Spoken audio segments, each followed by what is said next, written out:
Welcome to the Starfleet Leadership Academy, a Star Trek podcast told through the lens of leadership development. And now, here's your host, Jeff Akin. Welcome, everyone. Thank you so much for joining us today. We're back with Voyager and close to the end of that series. This will be different than our other episodes. So much has happened on Voyager in the last 7 seasons. So if you're watching along with us and haven't watched all of Voyager before, a lot of the characters here are going to be new to you. So I'll take it easy on you though. So here we go. Season 7, Episode 23 of Voyager, Homestead. It's First Contact Day. Attention all personnel. Happy First Contact Day. You see, back on April 5th, 2063, in Bozeman, Montana, Zephram Cochrane flew the Phoenix at warp speed. This was the first time in Earth's history that anyone achieved warp. Now, this got the attention of the Vulcans, who then made first contact. That kicked off a series of events that led to the formation of the Federation and Star Trek as we know it.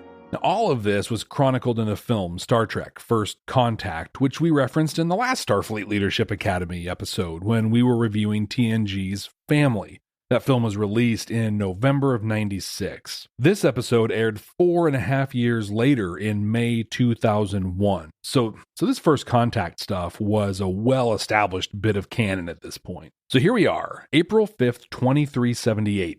It's the 315th First Contact Day, and Neelix is throwing a party. They're listening to oldies, eating cheese pierogies, and just having a good time.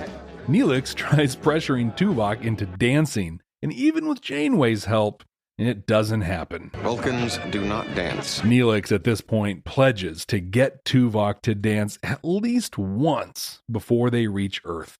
This is a great example of leadership buying into, endorsing, and participating in fun bonding moments with their teams. Janeway, who we saw back in The Cloud, is one to keep a level of professional distance with the crew, but that doesn't stop her from having a good time with them. You two have outdone yourselves. I've never seen First Contact Day celebrated quite like this. This is a fun event with strong cultural significance, and she is all in. This reminds me of an event that we held at an office I managed. Every November, December-ish, we would have a winter celebration to celebrate the holidays, of course, but also the founding of our program that started back in November of 2001. Each year would have a theme ranging from casino night to carnival and everything in between. One year, the theme was Dr. Seuss. Please don't ask me why. I don't know. Anyway, I adapted Green Eggs and Ham to talk about the work we did. It was pretty fun. It was a small thing, but at a fun event that was significant to our work culture, oh man, it meant a lot. In a very real way, Janeway is doing the same thing here as she's trying to goad Tuvok into dancing. Chakotay interrupts the fun and lets both Janeway and Neelix know they've found Talaxian life signs just about 5 light years away. Now they are years away from Talax or Talaxian space. So this is a really, really big deal. So they head in to investigate. They locate the Talaxians inside of an asteroid field, and they're not responding to any hails. Paris, Tuvok, and Neelix head into the asteroid field in the Delta Flyer. That's a customized shuttle that Tom Paris built back in season 6. They locate the Talaxians on sensors, and they're inside of an asteroid. Series of projectiles are launched at the flyer, and that forces an emergency landing, conveniently, right on their asteroid. Voyager tracks this as they lose contact with the Delta Flyer. 7 of 9, that's one of the new characters that we're just now meeting on this podcast. She's a liberated Borg human, or as we know them now from Star Trek Picard, an XB. Janeway orders the shuttlecraft on Voyager to be modified to withstand the bombardment that the Delta Flyer experienced. After the emergency landing, Neelix wakes up and he's being attended to by a female Talaxian, Dexa. Right away, she starts interrogating Neelix, asking, what are they doing in the asteroid field? What were you doing in the asteroid field? And she's not quite buying any answer he has, and she doesn't understand why he would live and travel with aliens.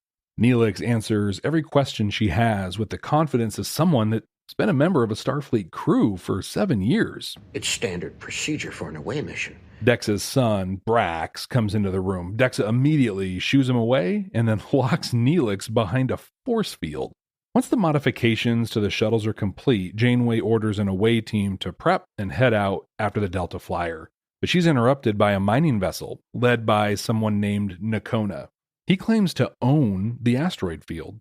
We learn the projectiles that downed the flyer were part of a mining operation Nakona was leading. He strongly encourages Voyager to stay out of the field and even offers to search for the missing away team. And then he ends the conversation before Janeway can even respond. On the planet, or in the asteroid, Neelix is trying to bond with Brax.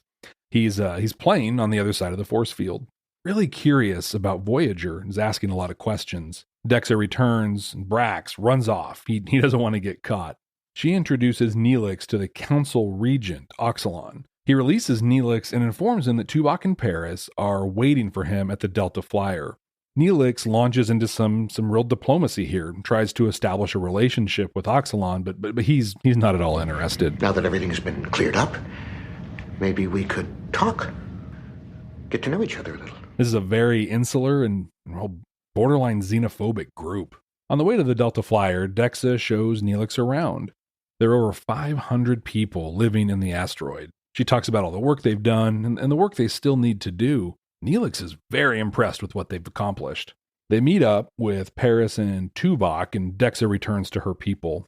Neelix grabs a plasma manifold and gets right to work helping to repair the shuttle. Well, you can give me a hand with this plasma manifold. He looks for the silver lining in the disappointing experience that he had.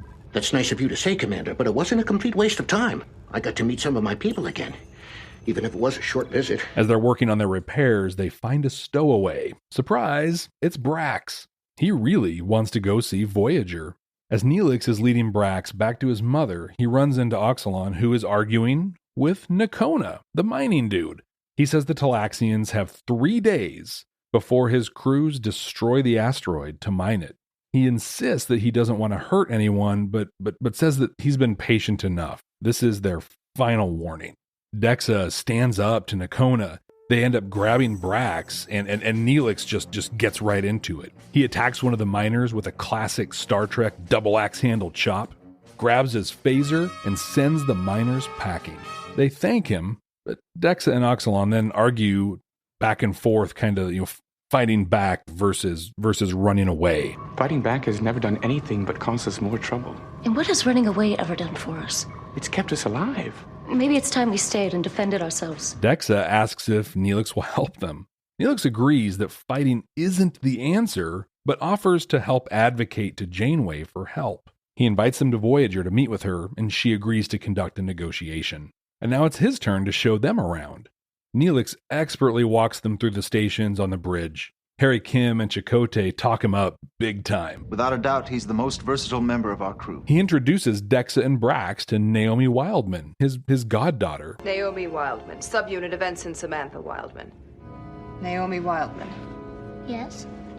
Naomi Wildman. Thank you to Ryan's edits on YouTube for that one. Naomi is another character that we'll meet in more detail in earlier episodes of Voyager, later episodes of Starfleet Leadership Academy. What we need to know here is that she is very important to Neelix. She offers to take Brax to see the holodeck. They run off, leaving Neelix and Dexa together. They get some Talaxian food and reminisce about Talax. We learn her husband, Brax's father, died. She tells the story of her group's exodus from Talax and their search for a new home. Her husband, on a planet they tried to stay on, was killed while defending his meager farmland. And that's what ultimately led them to this asteroid. The negotiations are underway. Janeway is working really hard to find a compromise. And Neelix is actively participating and has a pretty good idea. Would you be open to some kind of compensation? He shares that the Talaxians have found a way to produce geothermal energy that could be converted to fuel. Janeway jumps on the opportunity and offers to provide technology to adapt the fuel to the miners' needs. They seem like they might be open to this. Negotiations are a big part of our job as leaders. Sometimes, like Janeway, we are negotiating huge deals with multiple priorities, lots of interests. And other times, we're negotiating who gets the last piece of pizza. We don't see the in-depth back and forth here, but what we do see is that there's a shared value between these parties. No one wants any harm to come to the Talaxians. When you're negotiating with someone, having a shared vision can really change the game. We're all familiar with the traditional compromise versus win-win model of negotiating, right? I want A, you want B. To compromise, we both get a piece of part A and part B, but neither of us necessarily gets what we actually want. Win-win introduces C to the equation, another option. Well, in this case, a successful negotiation with a shared value can create a win-win-win. I get what I want, you get what you want, and we both satisfy our shared value. So in this example, the Talaxians would get to stay on the asteroid, win. The miners will have access to necessary fuel and resources, win. And there's no harm or loss of life, win. We'll see how these negotiations end up just a little later. Naomi is still hanging out with Brax, and she's telling the story of Tuvix. Oh, I cannot wait for Tuvix to come up for the Starfleet Leadership Academy. This is a super contentious episode for a lot of Voyager fans, and I'm excited to jump into the middle of that philosophical quagmire that is a Star Trek equivalent to the trolley dilemma. But that's for a future episode. Well, it turns out the negotiations didn't go super well. Michael, in order to expedite these negotiations, we are prepared to make you a very generous offer. And we are prepared to reject that offer. The miners only agreed to extend the deadline. Janeway offers Voyager to help ferry supplies, but that's just not good enough for Dexa. Neelix asks Tuvok for help, setting them up for success on the planet that they've ultimately selected to move to. Tuvok instead makes the case, hypothetically, for what it would take for them to make a stand and defend their asteroid. To begin with, they would need to establish some kind of perimeter. You mean shields? Yes. He says the piece they are missing is good leadership. He goes on to state, hypothetically again, that Neelix is the one for the job. This sends Neelix into a spiral of self-doubt, but Tuvok cuts that off and reinforces the skills Neelix has developed on Voyager. On this podcast, I've committed to being transparent and owning my biases. Well, here we go. I cannot stand Neelix. He is, without a doubt, far and away my least favorite Star Trek character. I often really feel bad for Ethan Phillips, who plays Neelix. He is a wildly skilled actor that had to sit for all that makeup and portray a character that, in my opinion, added little to nothing to the show and often detracted from it. Okay, all that being said, Tuvok is right. This episode demonstrates it in a number of ways, but even when looking back on the series, Neelix has really grown and developed. In this scene, his self-doubt is the voice of the viewer. I couldn't lead those people, Mr. Tuvok. I'm not a fighter. I'm just a cook who sometimes imagines himself to be a diplomat. But Tuvok counters that with the exact reason I make this podcast. On the contrary, Mr. Neelix, you are much more than that. You are perhaps the most resourceful individual I have ever known. He has developed. He has grown. I make this podcast to help impart leadership lessons from Star Trek. Well, Neelix is the product of exactly that. Janeway, Chakotay, and the whole crew really have played active roles in stretching him slowly beyond his capabilities, teaching, honing new skills, developing and preparing him for the moment that he can unleash his potential as a leader. If your job is to be a leader, like if you're a manager, or a director, a VP, or whatever title that assumes you have a leadership role, this is what it is all about.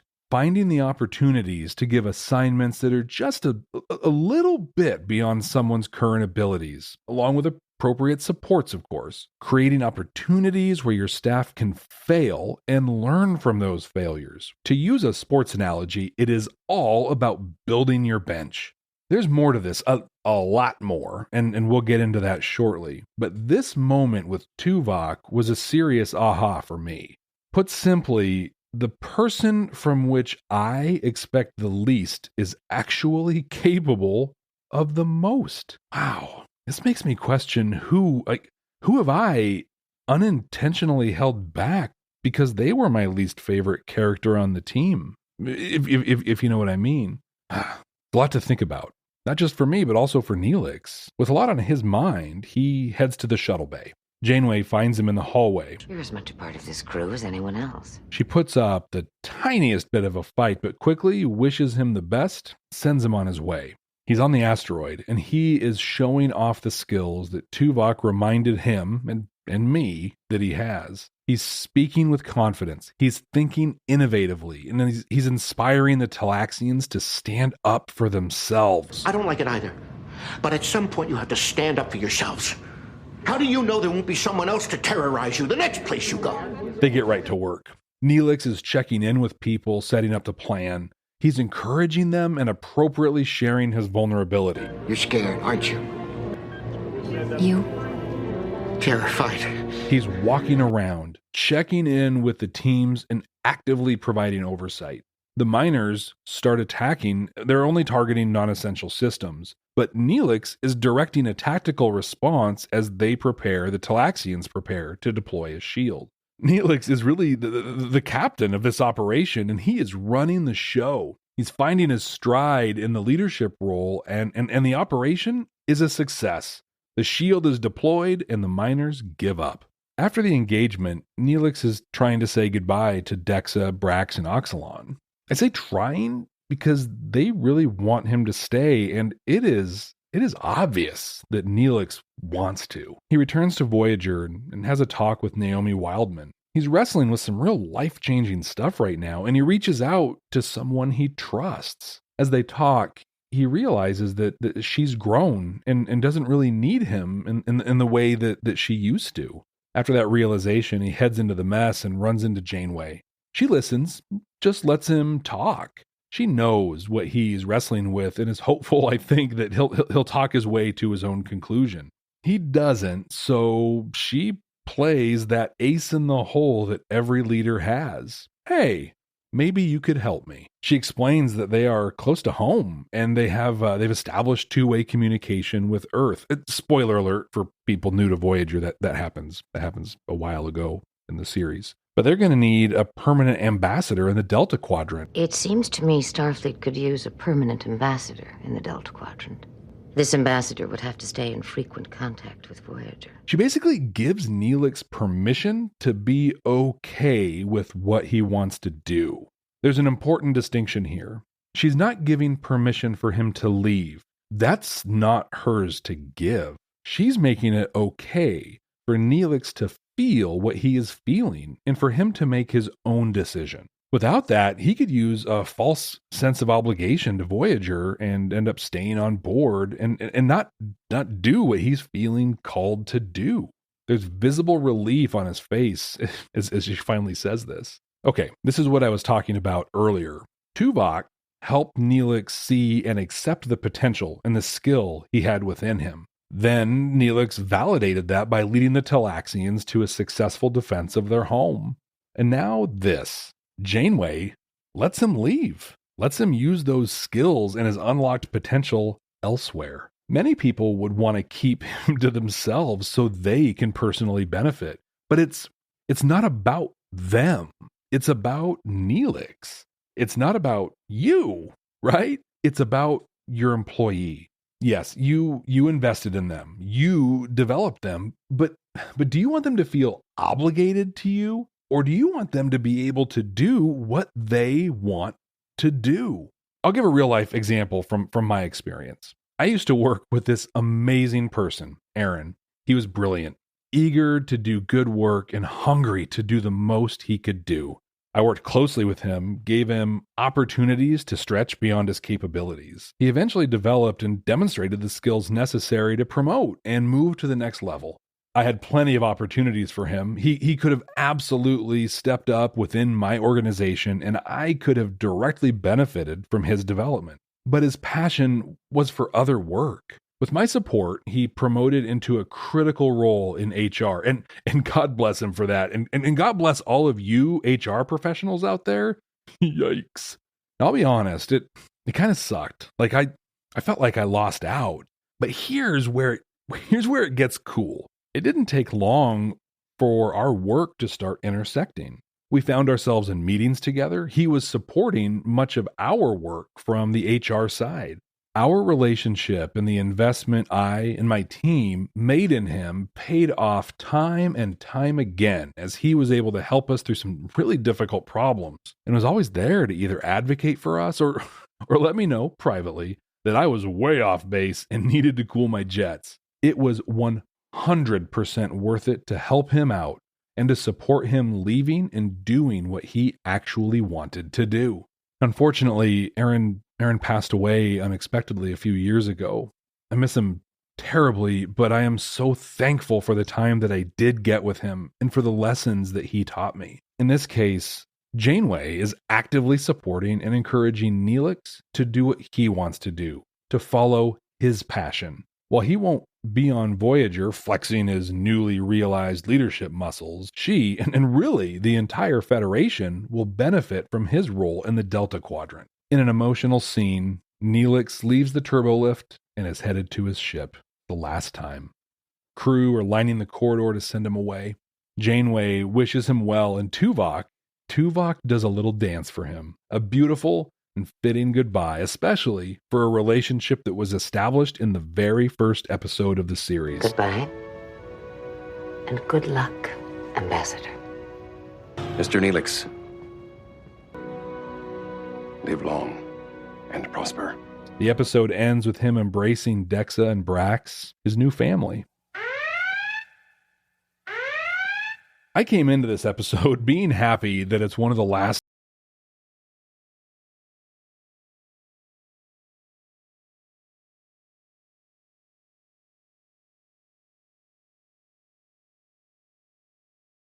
was a long time coming. He really did bring value to the ship. Now, I'm not ready to say that he's not my least favorite character in the whole franchise, but my overall opinion has certainly changed. I really enjoyed this episode. It starts with a solid premise, a colony hidden in an asteroid field, and then layers on even more cool stuff. Hey, they're Talaxians. Throughout the series, we learned a lot about these people, including the devastating war with the Hakonians that caused most of the Talaxians to leave their homeworld. Meeting these colonists really adds an Exodus flavor to the story of all those expelled from home. It's also a really good overview of the impacts and relationships Neelix has had on Voyager. We see the depth of his relationship with Naomi Wildman, the respect the crew has for him, specifically when Harry Kim and Chakotay talk him up in front of Dexa and Brax. And we see the power of his friendship with Tuvok. We'll talk about that more when we get down into the command codes. I also really like the fact that the bad guys in this episode weren't really bad guys. They were just greedy miners trying to capitalize on their investment. They weren't bent on evil, and they even went out of their way to avoid hurting the Talaxians. We don't want to hurt anyone. They were really just there as a catalyst for Neelix to see his potential. Plus, I think their makeup was pretty cool too. The scene when Neelix leaves the ship is very well done. This might just be me, but it makes me wish that there was a salute or something like that they used in Starfleet. While Janeway's farewell is heartfelt and appropriate, it just doesn't pack the punch that a Starfleet salute would have. But that's just my opinion. As a bit of trivia, most of the people lining the corridor were crew or just extras around, hanging out around set. They put everyone they possibly could into a uniform and gave them a spot to stand in. Jerry Ryan, the actor that portrays Seven of Nine, said this was her most emotional day and the most emotional moment working on Voyager. Command codes verified. We have some great Janeway stuff in this episode, as always, but we'll get to her later. First, I want to look at some of the construction of this episode and how it really laid a trail of breadcrumbs to the ending.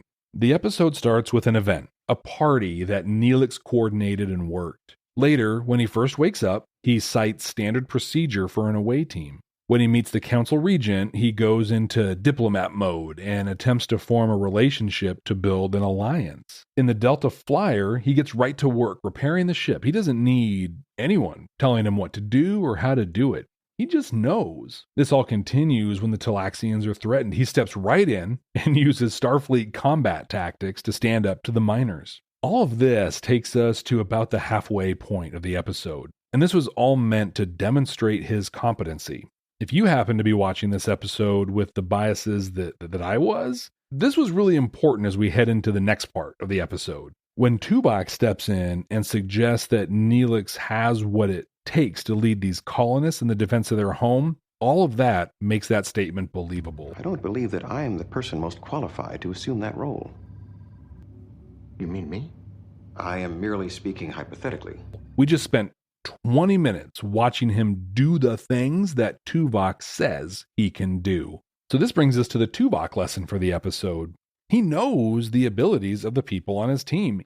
He knows them better than they do, or at least he has more insight into them.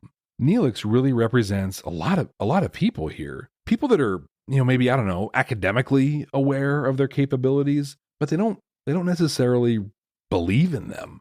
Neelix expresses a lot of self-doubt here, but Tuvok knows the truth and he continues to express it to him. For you and me in our workplace, this is part of why we do performance reviews and development plans.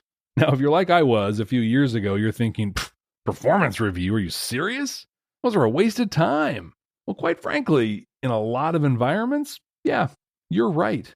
For many large companies or in a lot of organizations with collective bargaining agreements, the performance review has become little more than another box to check. Let's see. Yep, updated emergency contacts. You got your property tracking here. Oh, and here's your annual review. All right, see you next year.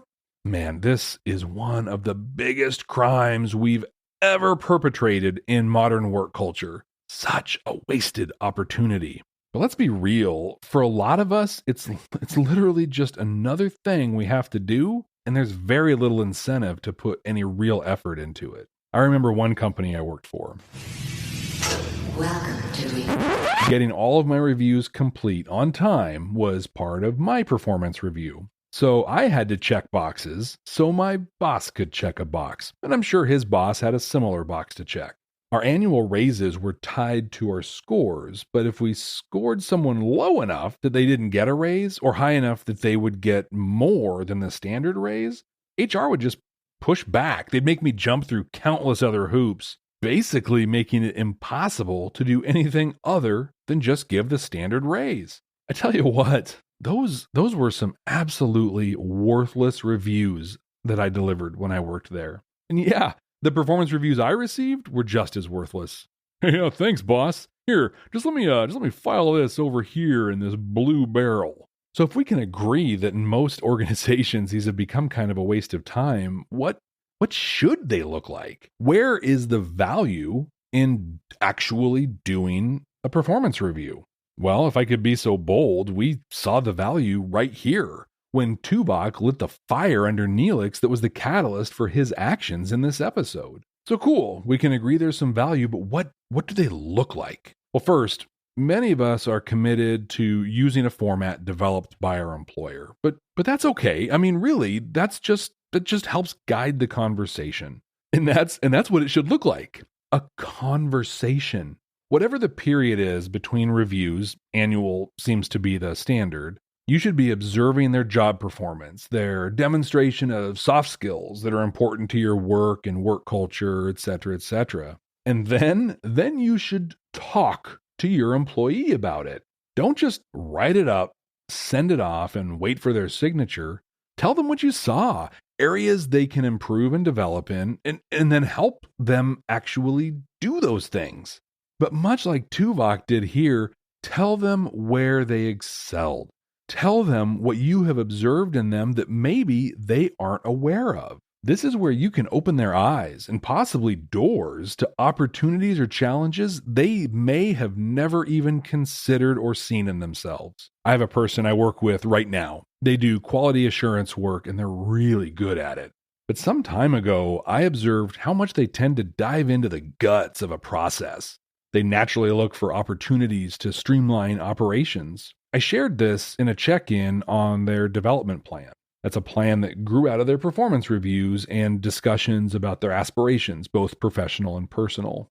After a conversation about this, I was able to send them to training, and since then, they've earned their green belt in Six Sigma, and they're working towards their black belt. They're loving it, feeling valued, feeling heard in our organization. But I'm loving it too. They've cleaned up so many of our processes. It's great. Janeway doesn't appear very much in this episode, but when she does, she's delivering the goods. At the top of the episode, she's partying with her crew. Well, partying Janeway style. This is an official ship function, Commander. Don't make me order you to dance. We examined this pretty closely in our episode on the Cloud when she determined the need to be close yet remain professional with the crew. That was in the first season. Here we are in the 7th, and we're seeing the impacts from that decision. She's having fun. She's interacting with people, even poking a little fun at Tuvok along with Neelix. It's great. She does a lot in this moment to enrich and sustain the culture on Voyager. Her shining moment in this episode, though, is when she runs into Neelix in the mess hall. She knows Neelix. In fact, she knows all of her crew.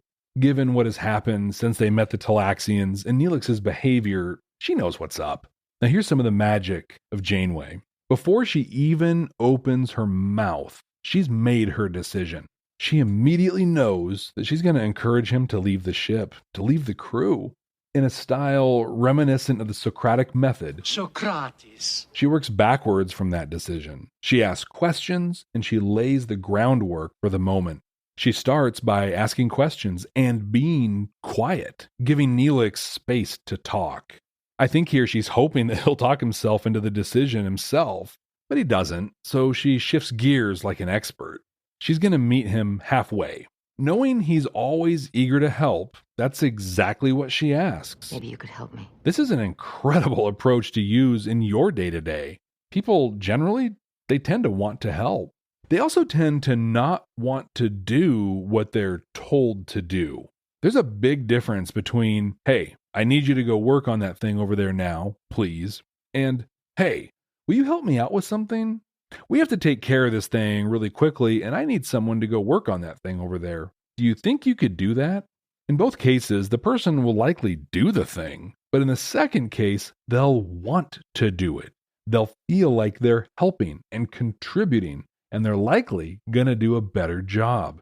But here, she asks for his help, and then basically spells out the situation that will let him do what he wants to, and then she just waits for him to say yes. You wouldn't be interested, would you? Now, this is not a case of being manipulative. I mean, really, she's being very authentic. She really does need someone she trusts implicitly in the Delta Quadrant. Like, this is a real need that she and Starfleet and the Federation have. But the way she offers it not only empowers Neelix to act on the decision he's already pretty much made, but makes him feel like he's helping her, like his decision is doing her a favor. It's amazing. At the start of this scene, he was so worried about disappointing Janeway and everyone on the ship. But at the end, he's the hero. He's able to help the Talaxians, leave the ship to stay with them, and continue to help Voyager. Again, win, win, win. And then, it shocks me to be saying this. We have lessons from Neelix.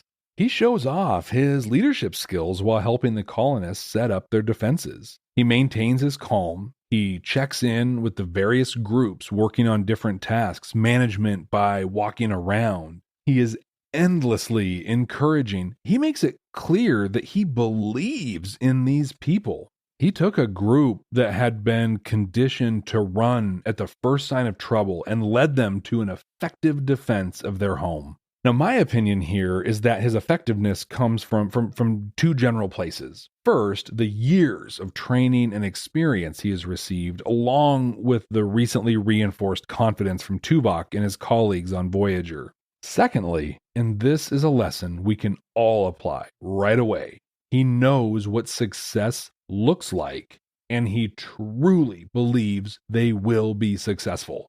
Imagine if he approached this effort the same way we approach, or people we know approach, many projects we're involved in. You know, where we define success like the implementation of the new software.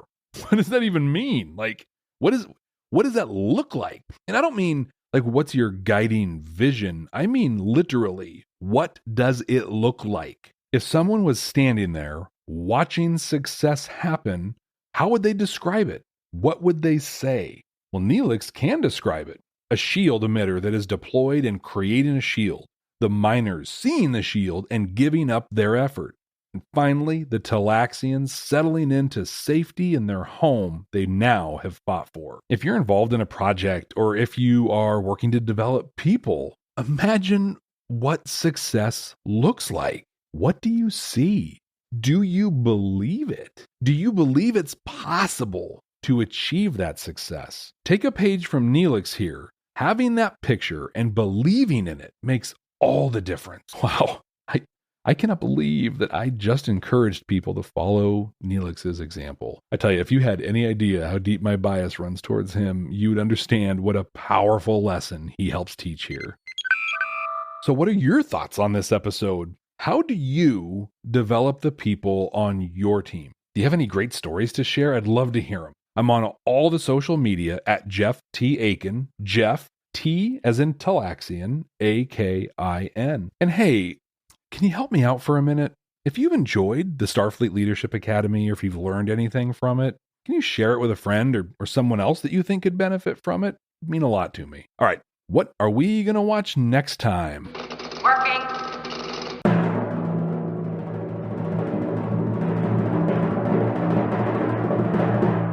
Oh, this is a fun one with a lot of Star Trek history baked into it. The 10th episode of the first season of Discovery, Despite Yourself. I'll be honest, Discovery is a tougher series for the format of this podcast. Each episode is another chapter in the ongoing story arc of the season. So we're coming in at the top of the last third of the story. It'll be an interesting challenge, but one I look forward to. Hey, until then, ex Astra Scientia.